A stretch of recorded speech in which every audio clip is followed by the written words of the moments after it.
shouldn't Texas have known what it is? I mean, they got new offensive coordinator, new defensive coordinator, but that is an iconic Texas quarterback. And that is, Samuel Cosme and a couple offensive linemen that are not new. That is a defense that returned a lot of players from a group that we all said was banged up and was looking to redeem itself under Chris Ash.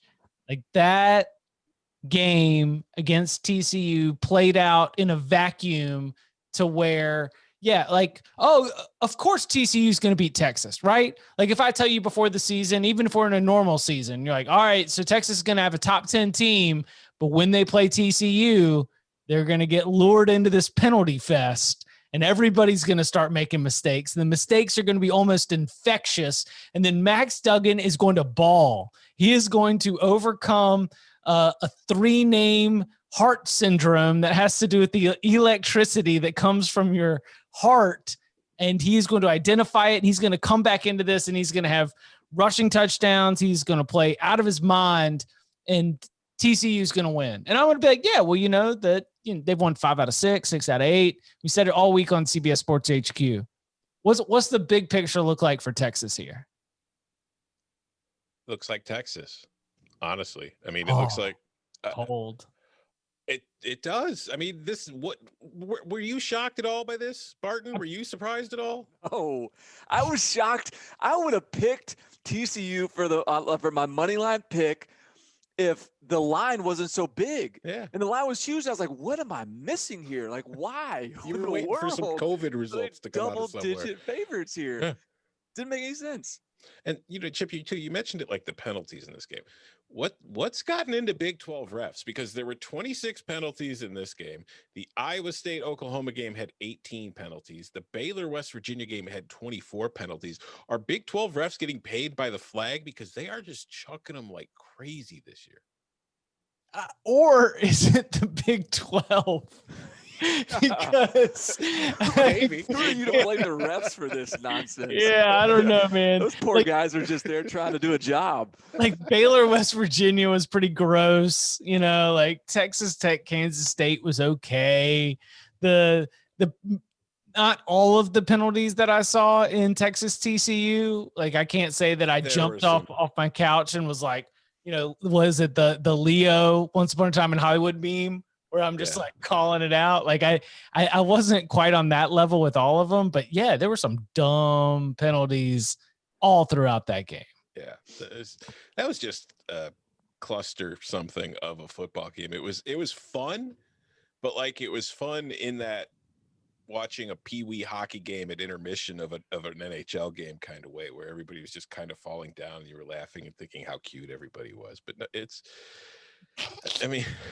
The mascots are playing basketball at like the intermission at the conference tournament, and Notre Dame is crushing it because it's the only human mascot. Yeah.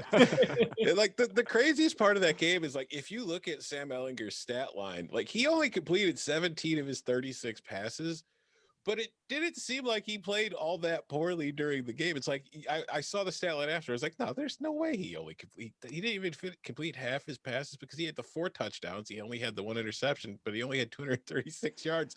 I swear Texas receivers must have dropped 8 or 9 passes because I can't get in my head how he had so many incompletions that I don't remember seeing. Well, because you're right, he didn't play that bad, I don't think either, but he threw to a lot of covered receivers. Like there was not a lot of separation unless there was, and then they were running wide open, like with no one anywhere close to them. And so that was sort of TCU's plan. It seemed like just, we're going to cover them, like blanket them, or we're just going to let them run. But I think TCU, like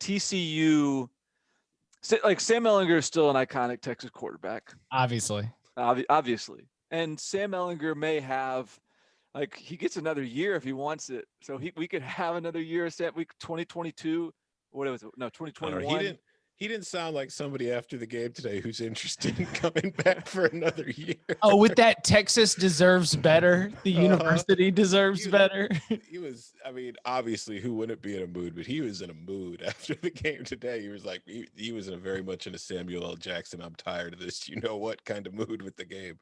But we will have, whether Sam Ehlinger decides to come back again or not, we will have iconic Texas quarterback Sam Ehlinger for at least a couple more years, because the spirit, the essence of iconic Texas quarterback Sam Ehlinger has been breathed into Max Duggan. Max Duggan is now what Sam Ehlinger used to be. Like, he's the new one. like Max Duggan is the dude. Right? Like, that's like, and he's athletic. He is tough. He is from Iowa and he played 4 sports. Like, well, how can an iconic Texas quarterback be from Iowa though? That's a good question. But he's, like, he is like he's what Texas quarterbacks think of themselves as. He just happens to be from Iowa. And so, sorry you didn't go to Westlake High School, but Max Duggan he's got it in him right now. So I think TCU is a team to watch, because I think TCU has got weapons for Max Duggan to throw to. I think they got an offense that really works. And, it's interesting, like, Chip, because you're right, because Texas doesn't really have any excuse for this. No. Texas, okay, sure, they have a new offensive coordinator, new defensive coordinator.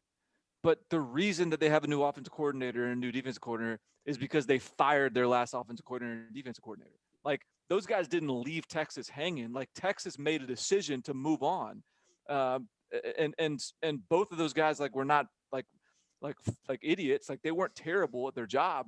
Texas decided to move on, and it's kind of slop right now. It's just sloppy. It's not disciplined. It doesn't look like winning football, and it's not like I would be very discouraged right now as a Texas fan, because we're Texas and we're the 40 acres and all this stuff or whatever. Like, that's just hard to see. Do you remember how the end zone to our right was just like a construction zone? Yeah. When we were there last year for the LSU game? Yeah. I feel like I saw it and it was still just a construction zone.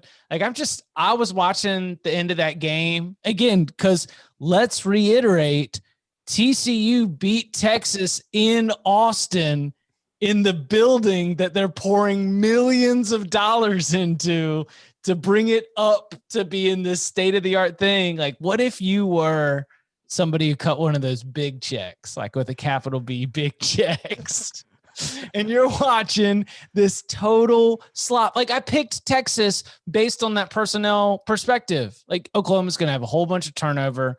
Texas has most of the key pieces back. Let's go. Like, this can be the year that you go get it. And it's not the case.